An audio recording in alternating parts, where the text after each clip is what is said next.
Selamat pagi saudara-saudari semua yang di online. Selamat pagi. Hari ini kita sampai di kitab Ayub yang hampir terakhir, dan di awal 2 hari kita melihat bagaimana Allah berbicara dengan Ayub di dalam angin badai, di dalam badai,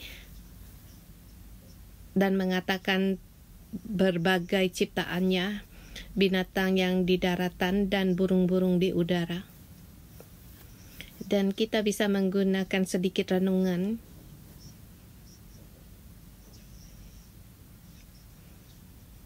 yaitu Ayub di tengah badai. Allah berbicara pada Ayub di tengah badai, dan di sini saya bisa merenungkan badai yang dengan abu dan debu yang mengelilingi Ayub.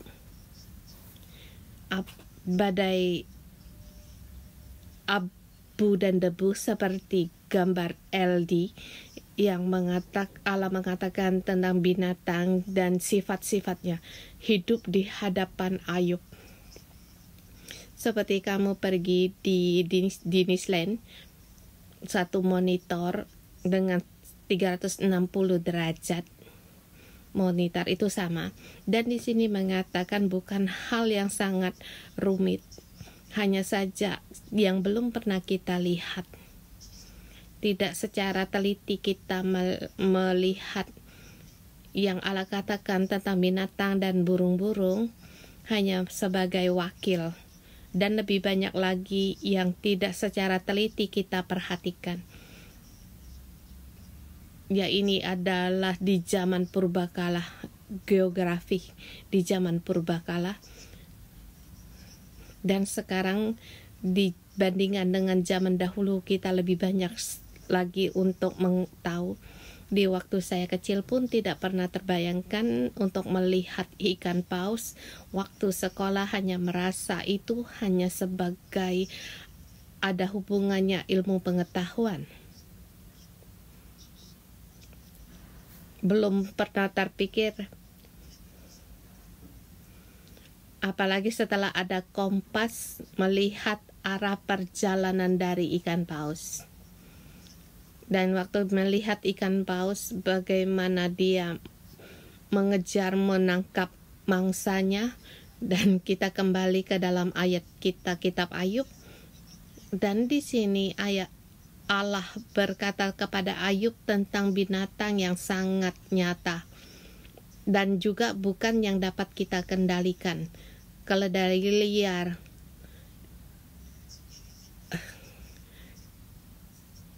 binatang liar ada sifatnya tersendiri.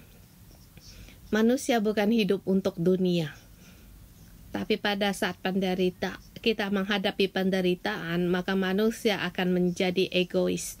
Dalam banyak perkara dikaitkan dengan hubungan sendiri. Mengapa Allah menyatakan tentang hal-hal ilmu pengetahuan dan geografi dunia ini kepada Ayub? Untuk membuka mata Ayub, membuka kelapangan dadanya. Masih banyak sekali hal dan barang-barang yang tidak kita kenal, tapi Allah tahu. Dan semua itu diciptakan oleh Allah. Dan di kitab Kejadian pasal 1 dikatakan berbagai jenis. Di sini di kitab Ayub ini dikatakan lebih teliti lagi. Di kitab Ayub lebih banyak lagi dan dipenuhi lagi dengan kehidupan dan dipenuhi bermacam kespesialan dan kesemarakannya, keistimewaannya sendiri. Kemudian sampai di pasal 40 sampai pada puncaknya. Di kitab kita kemarin dia melihat seperti binatang kuda Nil. Sesungguhnya dia bukan sepertinya seperti kuda Nil, tetapi tidak seperti kuda Nil. Dia hidup di daratan, di bukit-bukit atau sebagai tempat dia bermain. Dan Allah mengatakan kuda Nil ini sangatlah semarak, dan Allah tidak bermaksud untuk menyiksa mereka. Dan juga di awal dari kuda Nil kita bisa melihat dia bukan kuda Nil biasa. Kita bisa melihat semakin bukan kuda Nil sebab ekornya seperti pohon aras. Banyak orang mulai mendebak bahwa berpendapat bahwa ia adalah semacam dinosaurus dan ada saja kemungkinan jadi Allah dari yang kita tahu kepada yang tidak kita tahu. Mengira kita kenal tetapi sesungguhnya asing bagi kita, yaitu Allah ingin membuka bingkai kita agar kita merendahkan diri di hadapan Sang Pencipta. Jadi manusia itu kespesialan dalam ciptaannya, tetapi sesungguhnya Allah menciptakan makhluk hidup pun punya kesemarakannya sendiri. Dan mengatakan Allah penuh dengan semarak dan selera. Dan di hari ini kita sampai di pasal 41 yang disampaikan oleh Pastor Hokit. Kita mengira sangat kita tahu, tapi sampai pada hal yang tidak kita ketahui. Kita tahu hal yang tidak kita ketahui akan kita sebut seperti dinosaurus.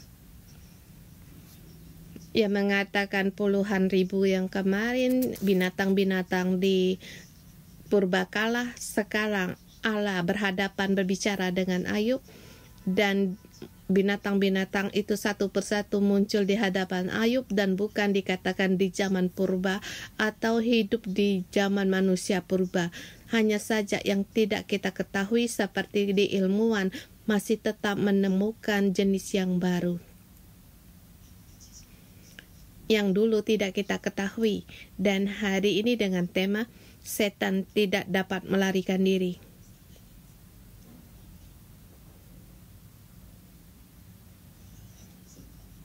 Mungkin dia ada seperti bentuk dari setan, tapi saya berpikir jangan terlalu cepat sampai pada kesimpulan ini, sebab yang Allah katakan dengan penuh semangat, dia tidak terpikir untuk menyiksa makhluk hidup ini. Hanya saja dia katakan kita tidak tahu dan kita tidak dapat mengalahkannya. Dan terpikir pun tidak ada. Kalau kita tidak punya keberanian, kita pun akan takut. Mari kita lihat di ayat. Saya punya arah kesimpulan mengatakan setan, tetapi ada juga bukan. Sebab di kitab Ayub di permulaan dikatakan juga ada setan. Dan saya merasa kitab ini di akhir pun tidak bisa melepaskan dia. Dia berbuat begitu banyak, jangan menganggap dia tidak ada. Dan hari ini ada bagian tempat yang menyenggol dia, tetapi juga bukan secara jelas dan sangat nyata berpegang bahwa setan itu demikian.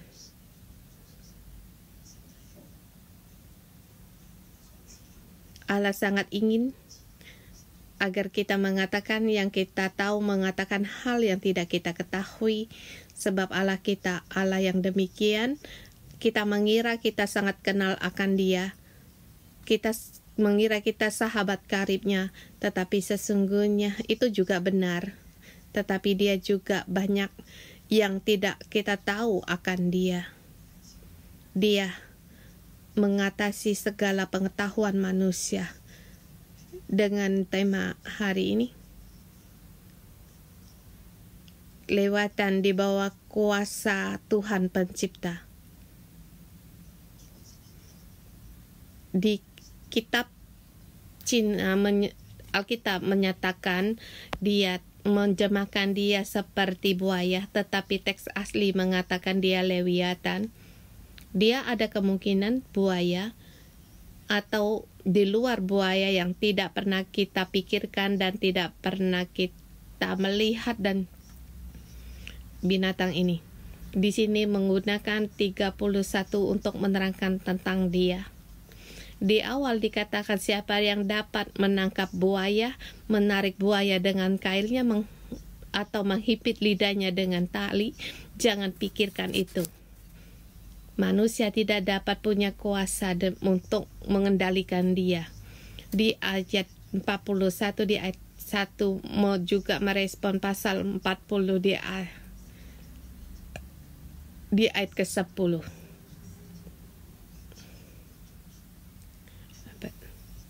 Dikatakan siapa yang dapat menangkap buaya, dapatkah menangkap dia dengan dari muka mencocok hidungnya dengan keluhan. Kuda Nil kita tidak dapat menangkapnya, dan kuda Nil dalam teks asli yaitu behemoth. Dia sepertinya kuda Nil tetapi dia bukan. Jadi kita sebut dia behemoth. Dan teks ahli menerjemahkan kuda Nil itu adalah behemoth. Tetapi dia bukan sesederhana kuda Nil. Dia tidak dapat ditangkap. Dan di sini dikatakan buaya Lewiatan juga tidak dapat orang yang menangkap dia.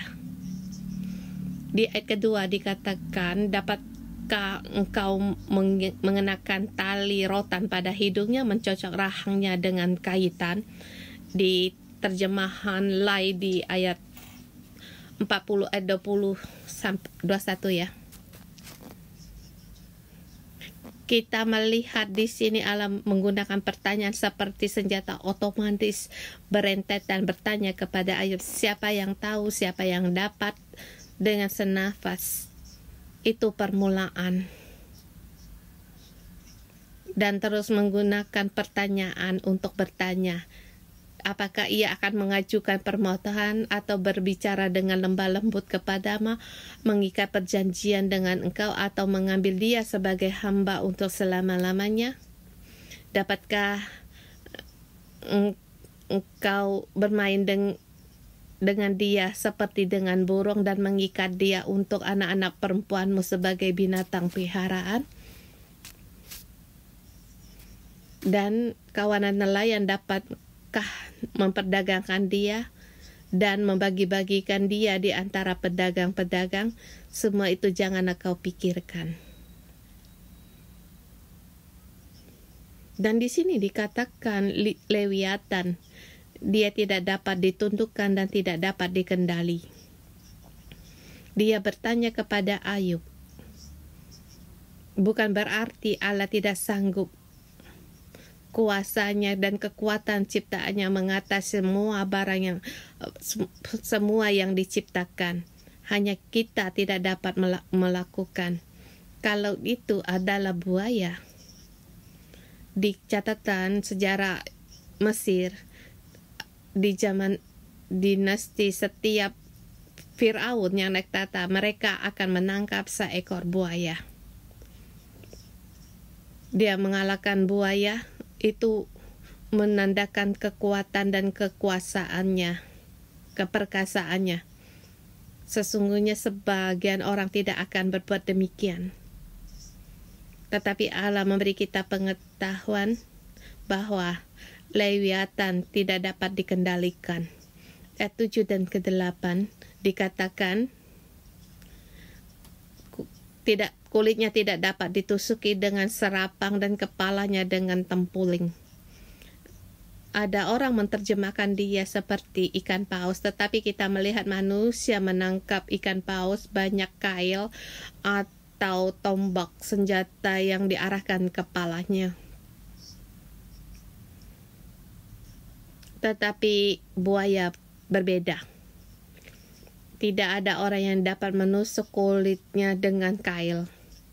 Kalau kamu ingin bertarung dengannya, engkau tidak akan dapat melakukannya. Kalau kamu melihat dia, maka kamu pun sudah tidak ingin memikirkannya lagi, tidak terpikir oleh pikirnya. Dikatakan manusia menangkap dia itu harapan yang hampa. Melihat dia, maka dia akan takut. Kalau kita berpikir kita di pinggir sungai melihat buaya, kita pun akan takut. Dia karena ada binatang buas. Kita tidak berani, akan menjadi takut. Begitu buas, sampai orang yang berani pun tidak dapat mendekat pada dia, berhadapan dengan dia. Di ayat 12 yang di bawah,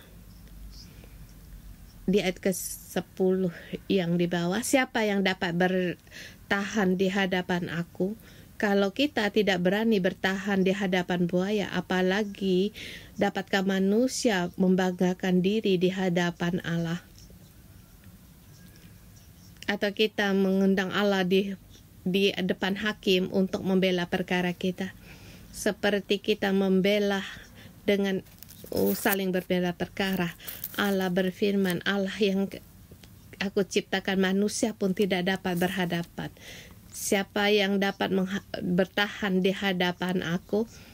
Di ayat yang ke-11, siapa yang menghadapi aku, yang dibiarkan tetap selamat? Apa yang ada di seluruh kolong langit adalah kepunyaanku.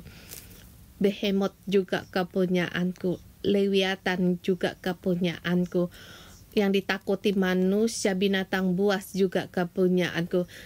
Buas atau tidak, itu adalah keputusan harga, atau kita katakan burung camar atau burung, itu ditentukan dengan hasil pertanian.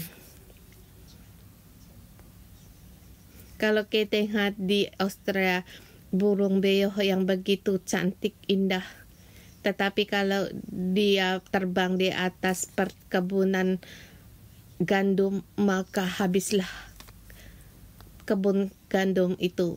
Mereka sekelompok pemakan yang buas, dan tidak ada pun ditinggalkan. Buas baik atau tidak, atau bahaya atau tidak membahayakan, itu adalah keputusan dari manusia. Dan kita terhadap buas, kita pun dengan buaya pun menjaga jarak. Kalau kamu pernah digigit olehnya, maka kamu akan tahu. Mungkin kehilangan tanganmu,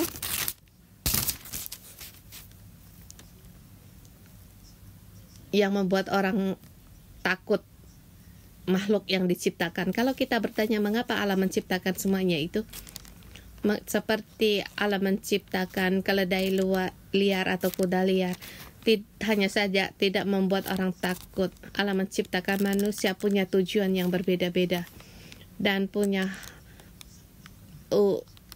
kehidupannya sendiri untuk hidup. Maka di sini Allah mengatakan, aku tidak akan berdiam diri tentang anggota-anggota badannya, di ayat 12. Terhadap kepersadaan anggota-anggota badan dari Lewiatan, aku tidak, tentang keperkasaan dan perawakannya, aku tidak akan berdiam diri, sebab dia juga hasil dari ciptaan. Tidak pernah terpikir binatang sekuat ini. Selain yang dilihat di atas, Behemoth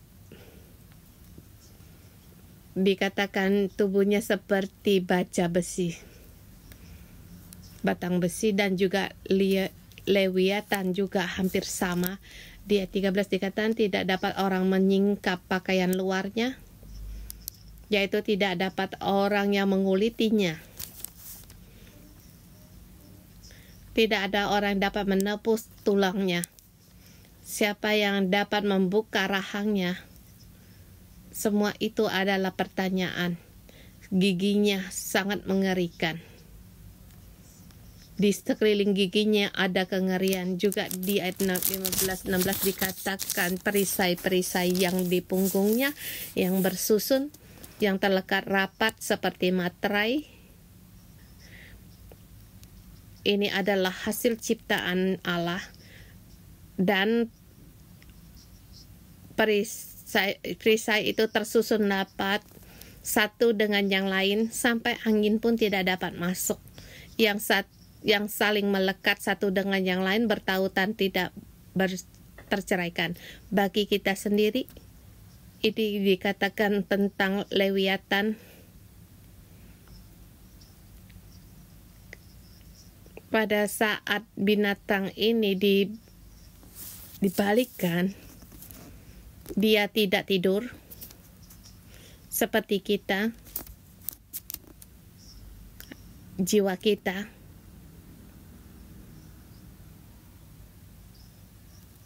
sangat keras, seperti tidak dapat mendengar apapun. Jadi dia tidak berubah. Kalau kita menjadi manusia, sikap kita dan pikiran kita tertutup rapat, maka tidak ada yang bisa masuk di dalam kita untuk mengubah hidup kita. Jadi segala hal bisa kita katakan alami. Ini perkataan luar, kita kembali ke ayat 18 sampai 21.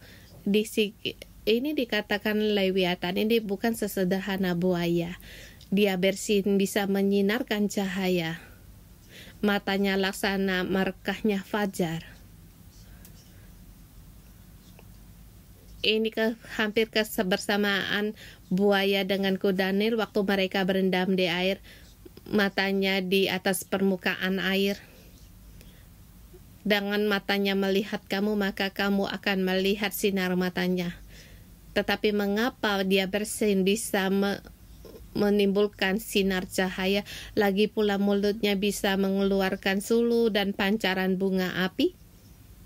Dan dari lubang hidungnya mengepul uap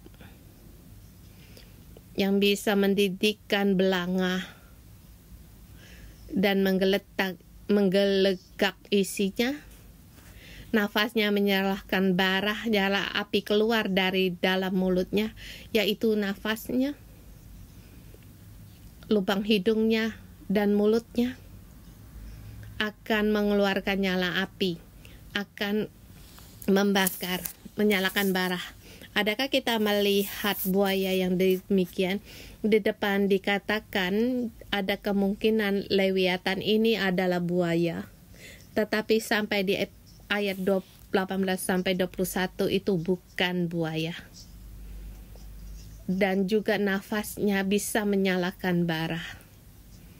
Seperti naga api.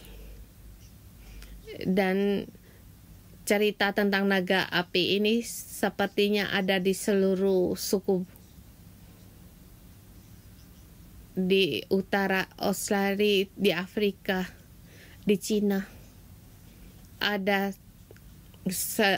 cerita tentang naga. Apakah dia adalah makhluk hidup itu mitos atau benar-benar dia pernah hidup?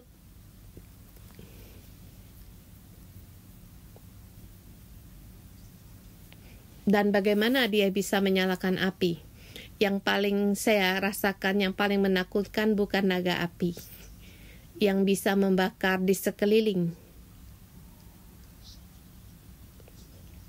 Yang paling dia takut, ia bisa menyalakan api di dalam hatimu. Seperti api keserakahan yang tidak kamu lepaskan, api hawa nafsu, atau api yang mengutuk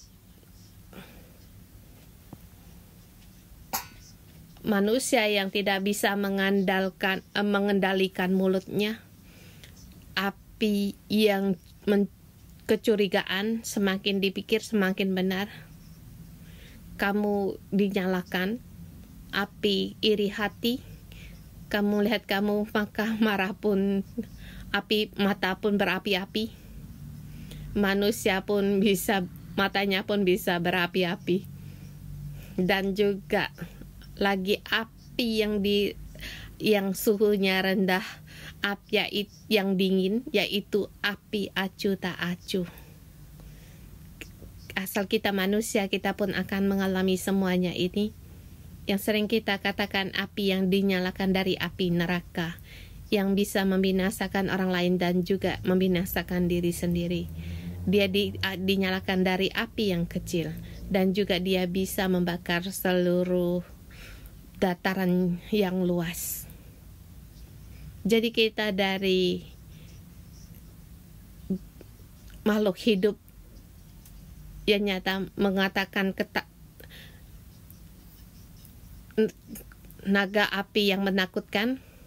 Kalau berhadapan kamu akan dinyalakan, tetapi hatimu kalau dia dinyalakan tanpa disadari, maka kedaginganmu akan digerakkan, maka kamu akan tahu Lewiatan ada di dalam hidupmu.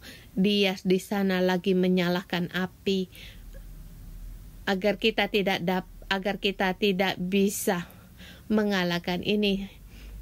Segi yang menakutkan dari naga. Adakah kita mengetahui? Mungkin mata kita belum pernah melihat, tetapi jiwa kita benar-benar mengalami semuanya ini. Dia menyalakan pikiran kita, menyalakan emosi kita, menyalakan kedagingan kita, menyalakan hawa nafsu kita. Itu adalah Lewiatan. Di dalam sejarah manusia, dia bisa membuat perpecahan antara keluarga dan negara sama negara, dan apinya lebih membesar dari api di atas bintang-bintang. Ayat 22, 23 dikatakan tekuknya dan juga daging gelembirnya. Seperti yang kita pernah lihat pada buaya. Ayat 24-25. Di sini ada penjelasan yang spesial. Dikatakan hatinya keras seperti batu. Keras seperti batu kilangan bawah. Tidak ada belas kasihan. Kalau dikatakan tentang setan, yang saya merasa dia yang lihai, tidak perlu dia sendiri turun tangan. Dia menyalahkan kebencian, maka manusia akan saling membunuh. Dia menyalahkan hawa nafsu, maka manusia akan bermacam dalam penyelewengan. Dia tidak perlu melakukan apapun, asal saja dia yang menyalakan api. Dia mengubah pikiran kita dinyalakan. Dia menyalakan api yang membangkitkan kita melakukan kesalahan. Ayat 25 dikatakan, bila ia bangkit, maka semua orang berkuasa menjadi gentar, menjadi bingung karena ketakutan. Dia punya kuasa spiritual yang membuat manusia bingung. Kita tidak bisa menyerang dia dengan pedang, dia tidak mempan dengan tombak, selagi atau lembing. Semua itu tidak berguna. Tidak ada satupun yang menakutkan. 30-31 mengatakan tentang Lewiatan. Dia hidup di dasar laut. Dia seperti lubuknya dibuat berbual-bual, seperti periuk laut dijadikan tempat memasak campuran rempah-rempah. Dia berjalan di atas air, itu membuat berbual-bual seperti periuk. Dan jejaknya seperti memasak campuran rempah-rempah. Ini kita bisa renungkan pada saat ekornya di situ bergerak-gerik, maka akan timbullah putaran-putaran air yang membuat manusia seperti meninggalkan jejak, seperti rambut putih, seperti samudera raya. Sebelumnya rambut masih seperti hitam, tetapi itu membual seperti air berbual, seperti buih, seperti rambut putih. Di sini dikatakan sesungguhnya awal dari Allah menciptakan bumi belum berbentuk, dan kosong, permukaan gelap gulita.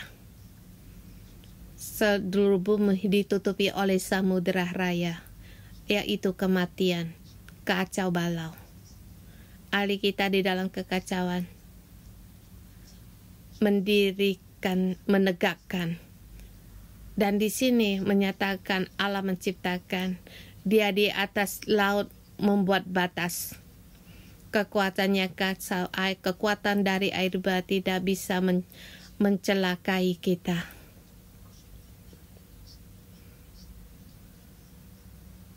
Kemarin dikatakan air bah tidak dapat, ia tetap bertahan, tetapi dikatakan di sini Lewiatan di tengah air bah.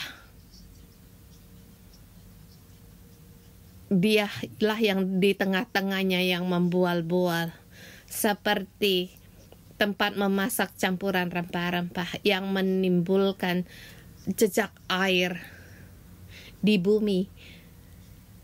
Allah berkata, tiada ada tarah di atas bumi. Itulah makhluk yang tidak mengenal takut.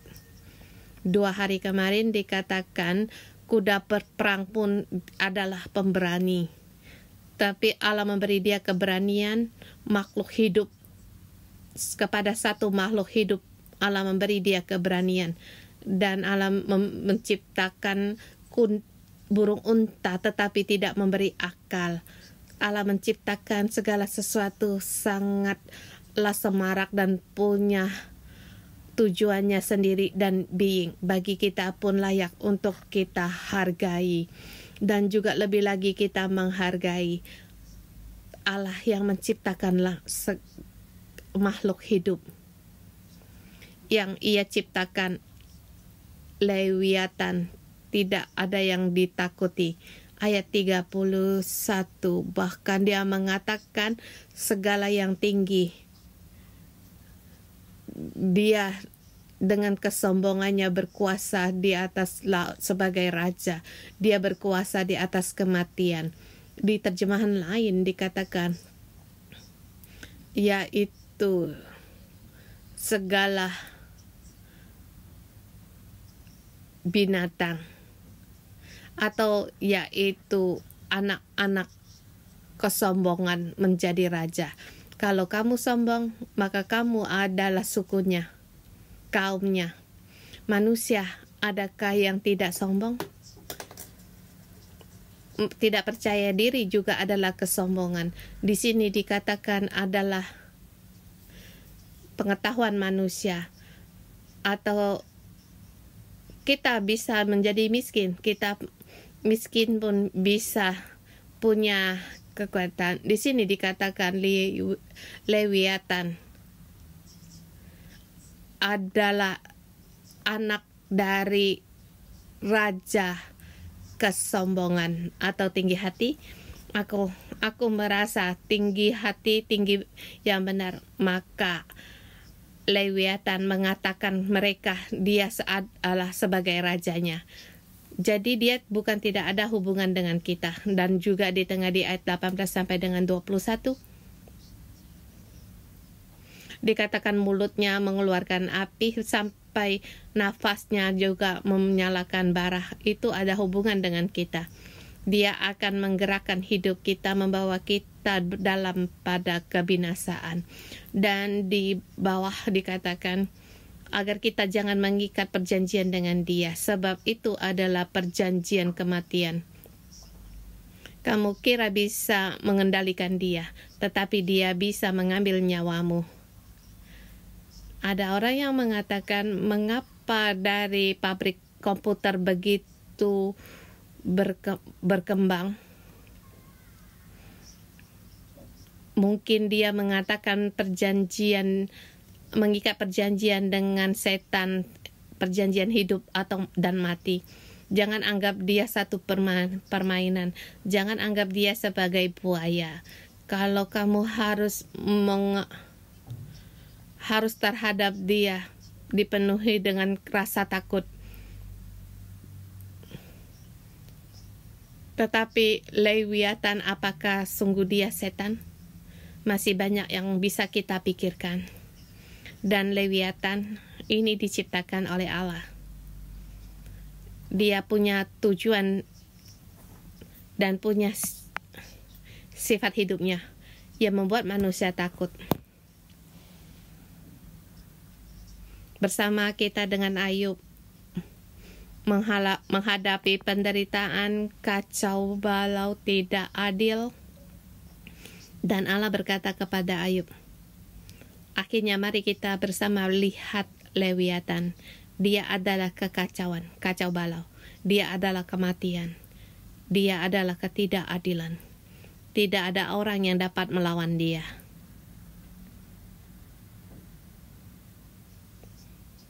Siapa yang dapat bertahan di hadapan Allah? Tapi puji Tuhan, kita katakan setan,